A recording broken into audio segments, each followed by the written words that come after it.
আমাদের জেনারেশনের লোকেদের মতো ভীরু কাপুরুষ বা স্বার্থপর নয়। Free, fair and a protected examination system. শক্তির বিরুদ্ধে কথা বললে কি পরিণতি হয় আমরা তো দেখতে পাচ্ছি চারিদিকে। হয় জানে মেরে ফেলবে, নয় ধনে মেরে ফেলবে। এখন একটি বিরুদ্ধ বাক্য বলো, এই তার মানে হচ্ছে বিরোধী। কাজের জোয়ার বেড়েছে, সেটা কাকতালীয়ভাবে হোক বা পরিবর্তনের পরে হোক। নির্বোধ, মাথা মোটা, 30 বছর হয়ে গেছে, ম্যাক্সিমাম আর 10-12 বছর কাজ করব। এই সরকারের পাশেও দাঁড়াবো না, বিরুদ্ধেও দাঁড়াবো না। অনুভূতি তোমাকে, তোমার দৃষ্টিভঙ্গিটাকে অস্বচ্ছ করে দেয়।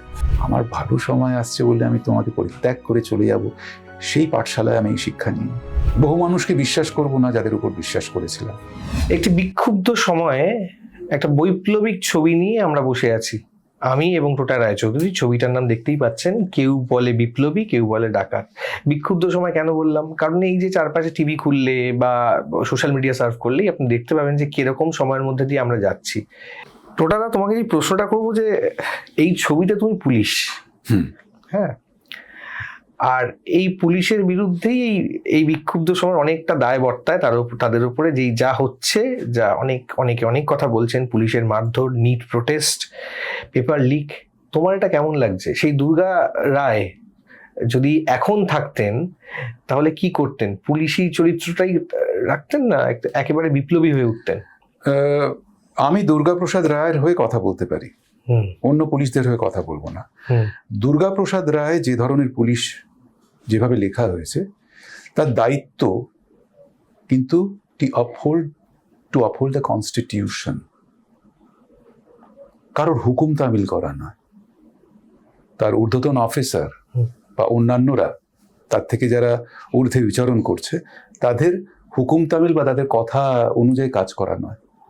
তার fundamental duty is duty towards the constitution and to uphold the constitutional rights. এটুকুনি বলতে পারি।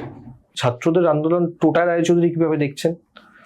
প্রকৃত ছাত্রদের আন্দোলন, প্রকৃত ছাত্র কেন আমি পরে আসছি,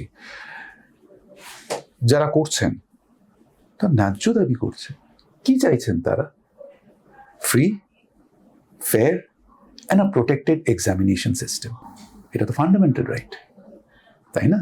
যে কোনো সভ্য সমাজ, যে কোনো শক্তিশালী সমাজ এটাই চাইবে, যে তার পরবর্তী প্রজন্ম মেরিটের মাধ্যমে সেই জায়গাটা আরোহণ করে। ঠিক তাই চাইছে।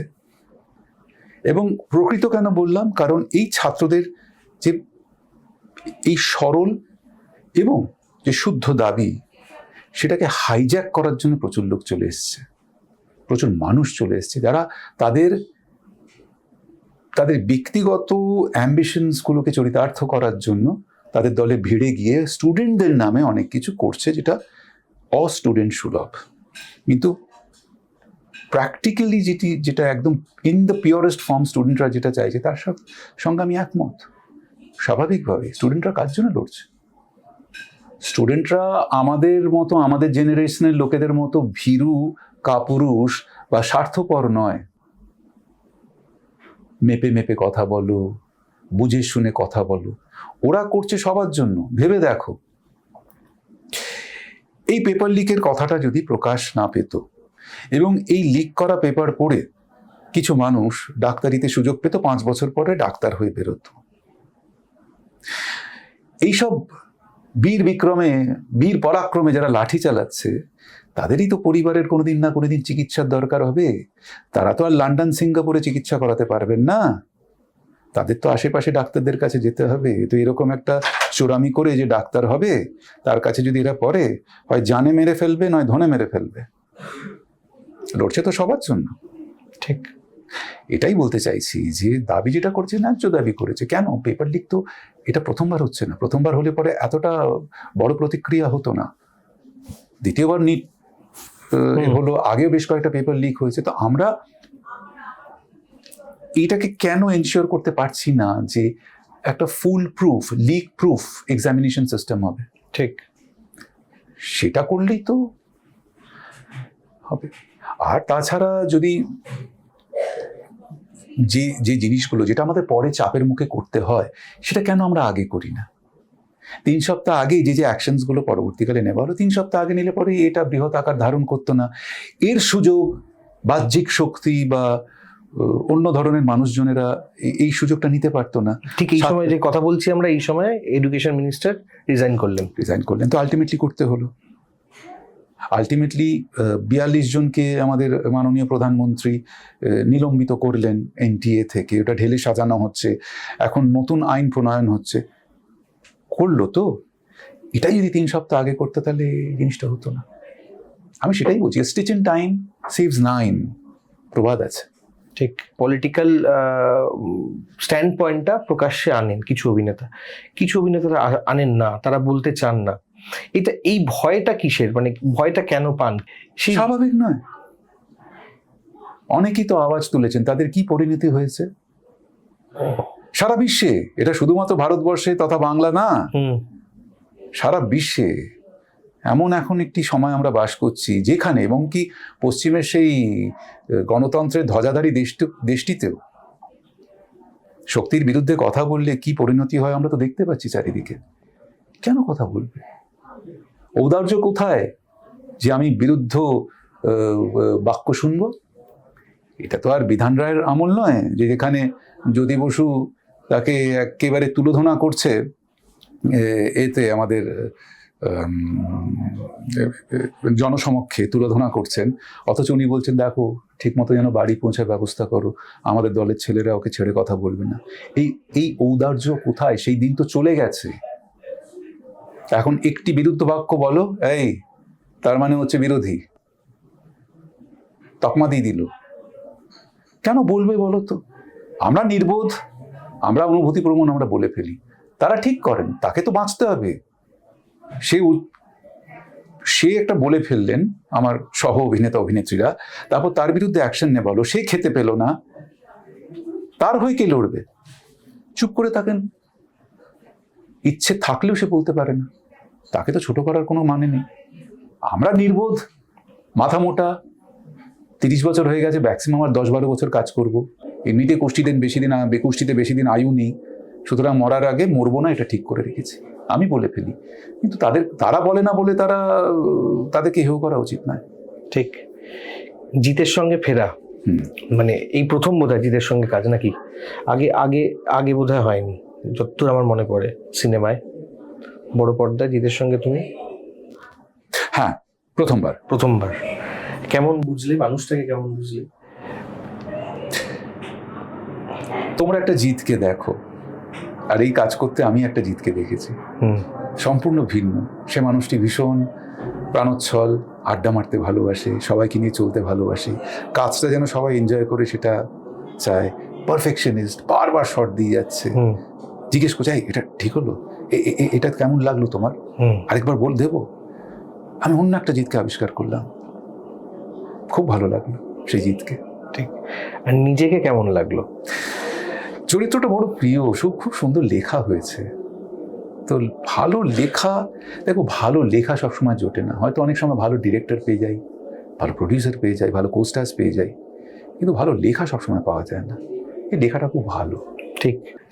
টোটাল তুমি তোমার প্রত্যেকটা ছবির সময় আগে থেকে তোমার একটা প্র্যাকটিস থাকে, তুমি চরিত্রটা নিয়ে পড়ো, স্ক্রিপ্টটা নিয়ে পড়ো, এবং যেটা সব থেকে বড় ব্যাপার সেটা হচ্ছে তুমি ফিজিক্যালি নিজেকে মেনটেন করো ভীষণভাবে। ফেলুদার সময় অনেক কটা ছবি বেরিয়েছিল, প্রাণায়াম করছো, সকালবেলা উঠছো, সেই একেবারে ফেলুদা যেভাবে যোগ অভ্যাস করেছে সেইভাবে করেছো। এই ছবিটার জন্য তোমার কি করেছো? না, এই ছবিটার জন্য ফিজিক্যালি আমাকে ফিট থাকতেই হয়েছিল, কারণ আমি জানি এমন কিছু দৃশ্য আছে যেখানে ফিজিক্যালি যদি ফিট না থাকে তাহলে কিন্তু সঠিকভাবে সেই দৃশ্যের দৃশ্যায়ন হবে না, এবং সেটা অত্যন্ত হাস্যকর দেখাবে। সেটা দুজনকেই করতে হয়েছিল, জিতকেও করতে হয়েছিল, আমাকেও করতে হয়েছিল। ফিজিক্যালি আমাদের খুবই ইন শেপ, ইন ফর্ম থাকতে হয়েছিল দুটো সিকোয়েন্সের জন্য। তো সেটা তো আমার দৈনন্দিন আমাদের রুটিনের মধ্যেই পড়ে, সেটা করেছি। কারণ অভিনেতা হিসেবে আমি যতদিন ক্যামেরার সামনে দাঁড়াবো সেটা করে যাব। ঠিক। তোমার একজন অভিনেতা, তোমার কি মনে হয় যে সব থেকে বড় শত্রুকে, যে উল্টো দিকে দাঁড়িয়েছে সে, বা তার ফেম, না তার একই চরিত্রের পুনরাবৃত্তি, যে একের পর একই ধরনের চরিত্র করছে, কোনটা মনে হয়? দেখো, আমার মনে হয় অভিনেতা হিসেবে আমি অন্যর উল্টো দিকে যে দাঁড়িয়েছে তার কথা বলতে পারবো না। আমি আমার বিষয়ে সবসময় মানে কম্পিটিশন থাকে না যে একে ছাপিয়ে যেতে হবে যেন সিনটা না খেয়ে ফেলে। না না না না, এটা খুবই ভুল অ্যাপ্রোচ, এটা ভীষণ সাবেকি অ্যাপ্রোচ। এবং এই অ্যাপ্রোচেও কিন্তু যারা আগে কাজ করেছে তারা কিন্তু হয়তো নিজের ওই দেখ ওই সিনে আমি টেক্কা মেরে গেলাম, কিন্তু সার্বিকভাবে ছবিটা কিন্তু দফারফা হয়ে যায়। It is not about competition, it is about cooperation. এটা আমাদের মানতে হবে। আমরা ফুটবল দল 11 জন যদি একে অপরের সঙ্গে কম্পিট করি, তাহলে আমার উল্টো দিকে যে দলটি আছে, আমার বিরুদ্ধ দল, তার বিরুদ্ধে কম্পিট করব কি করে? তো আমাদের একত্রিত হতে হবে। আমরা যখন কাজ করছি আমরা একটা ইউনিট, সেই কারণে নাম দিয়েছি ইউনিট। ইউনিটির আরেকটি শব্দ কি? ইউনিটি।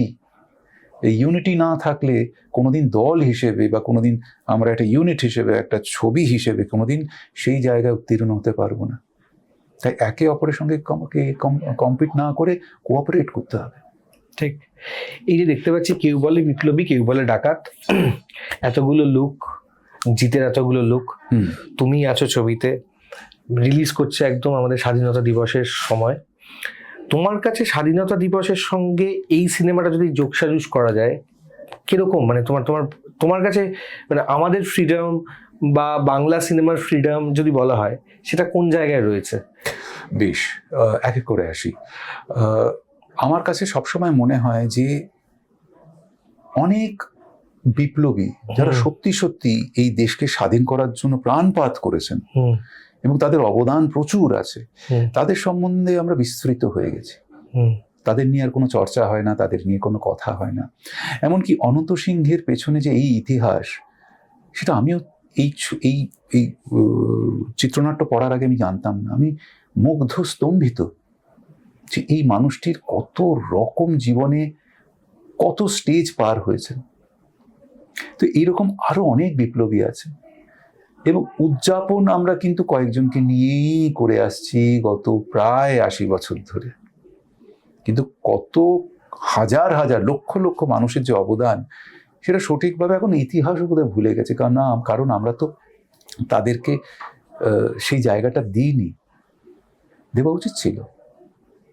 তো আমার সবসময় মনে হয় স্বাধীনতা দিবসের সময় মুষ্টিমেয় কয়েকজনের নাম উচ্চারণ না করে সার্বিকভাবে যদি সমগ্র বিপ্লবীদের প্রতি শ্রদ্ধার্ঘ নিবেদন করা যায়, সেই স্বাধীনতার কেউ সম্মান জানানো হবে এবং যারা এতটা আত্মত্যাগ করলেন তাদেরও সম্মান জানানো হবে। আর বাংলা ছবি স্বাধীনতা, সেটা তো সময় বলবে। কারণ নতুন মানে কোনো পরিবর্তন এলে অন্তত 1000 দিন দিতে হয়, এটা নিয়ম। 1000 দিন না গেলে বোঝা যায় না পরিবর্তনটা কোন পথে এগোচ্ছে। তবে হ্যাঁ, এই মুহূর্তে বলতে পারি কাজের জোয়ার বেড়েছে, সেটা কাকতালীয়ভাবে হোক বা পরিবর্তনের পরে হোক, সেটা সময় বলবে, কিন্তু কাজের জোয়ার বেড়েছে। অফার এসছে নতুন ছবির? প্রচুর এসছে, পরিবর্তনের পরে এসছে। হ্যাঁ, তুমি যদি টাইম লাইনটা দেখো তাহলে পরিবর্তনের পরেই এসেছে। অবাক লাগছে না? মনে হচ্ছে যে আমি একদম স্ট্রেটলি বলছি যে প্রাক্তন সরকারের কারণে মনে হয়েছে যে এটা হয়নি, না এখন মনে হচ্ছে যে এখন এই বাঁধটা খুলে গেল, এইবার বোধহয় সবাই যেচে পড়ে লাগছে একেবারে টোটাকে পেতে হবে, ছবিতে দরকার? তা নয়, প্রাক্তন সরকারের সঙ্গে আমার কোনো বিরোধ ছিল না। আমি তাদের পাশেও দাঁড়াইনি, তাদের বিরুদ্ধেও দাঁড়াইনি, এবং এই সরকারের পাশেও দাঁড়াবো না, বিরুদ্ধেও দাঁড়াবো না। আমি নিরপেক্ষতা বজায় রাখবো, কারণ আমি শিল্পী। আমার কাজ হলো মানুষকে একত্রিত করা, বিভাজিত নয়। আমি সবসময় আমার নিরপেক্ষতা বজায় রাখবো। অন্যরা করুক না করুক সেটা তাদের ব্যাপার। সুতরাং আগের সরকারের জন্য আমি কাজ পাইনি এটা আমি বলতে পারবো না। হ্যাঁ, মাঝখানে প্রায় বছর 7 ধরে আমি বিক্ষিপ্ত সময় একটা সময় গেছে যেখানে আমি কোনো কাজই পাইনি বা ফার্স্ট চয়েস ছিলাম না। যেগুলো রিজেক্টস, অন্যকে পাওয়া যাচ্ছে না, সেটা হয়তো তাদের সঙ্গে তাদের পারিশ্রমিকে পোষাচ্ছে না, অথবা তাদের সময় দিতে পারছে না, ডেটস দিতে পারছে না, তখন 3rd বা 4th চয়েস হিসেবে টোটা রায়চৌধুরী। এটা গেছে, একটা 7 বছর গেছে। তো সেটা তো আমি প্রাক্তন সরকারের উপর সেই দায়ভার চাপাবো না। তবে হ্যাঁ, এখন হঠাৎ করে দেখছি কাজের জোয়ার বেড়েছে, আমার কাছে প্রচুর কাজ আসছে, সেটা আমি দেখতে পাচ্ছি। এবার এটা কেন আসছে, কিসের জন্য আসছে, সেটা সময় বলবে। ঠিক, একের পর এক অফার নাকি, বলিউড অফার, আবার নাকি টুটার চৌধুরী পেয়েছেন। না, কয়েকটা পেয়েছি, কিন্তু মিথ্যে কথা বলা যাবে না কিন্তু। না আমি বলছি, বিপ্লবী। না আমি কয়েকটা পেয়েছি, আমি সত্যি বলছি, শোনো, কয়েকটা হ্যাঁ। পেয়েছি, কিন্তু সেগুলো কনসিডার করছি। আমার কাছে কিন্তু বলিউড মুখ্য নয়, হুম। আমার নিজের ইন্ডাস্ট্রি আমার কাছে অনেক বেশি প্রিয়, অনেক বেশি গুরুত্বপূর্ণ। কিন্তু ন্যাশনাল টোটার চৌধুরীকে তো চিনিয়েছে বলিউডও, এটা তো অস্বীকার করার উপায় নেই। অবশ্যই রকি আর রানী কি প্রেম কাহিনী, কিন্তু আমাকে তৈরি করা করেছে হুম। আমার ইন্ডাস্ট্রি, আমার দর্শক। হুম। কে চিনতো আমায়, আর আমাকে নিয়েছে কেন, হুম। বম্বে বা মুম্বাই আমাকে নিয়েছে কেন, আমার এই কাজগুলো দেখে। তো মুম্বাইকে অডিশন তো দিতে হয়েছিল টোটাদা তোমার? অডিশন তো দিতেই হয়েছিল। তো আজকে আমার ইন্ডাস্ট্রির এই মুহূর্তে সব ট্যালেন্টকে দরকার। আমি নিজেকে ট্যালেন্ট না বললেও শিল্পী হিসেবে দেখি, যার 30 বছর ধরে এই ইন্ডাস্ট্রি আমাকে লালিত পালিত করেছে। আজকে আমার ইন্ডাস্ট্রির দুঃসময় চলেছে, আমরা আশা করছি সুখের সময় দেখবো, এটা আশা করছি, কিন্তু সেই সময় তো আমাদের প্রত্যেক শিল্পীকে দরকার। এখন আমার কাছে এমন একটি জায়গা, এমন একটি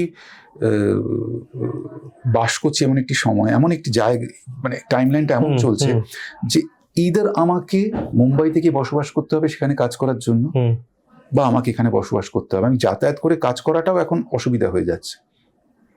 তো আমাকে যদি বেছে নিতে বলো, আমি কিন্তু আমার বাংলা ইন্ডাস্ট্রিকেই বাঁচব। তুমি বলবে এ অবিমৃষ্যকারিতা করছি। লয়্যালটি জিনিসটা আমি লোককে তো বোঝাতে পারবো না।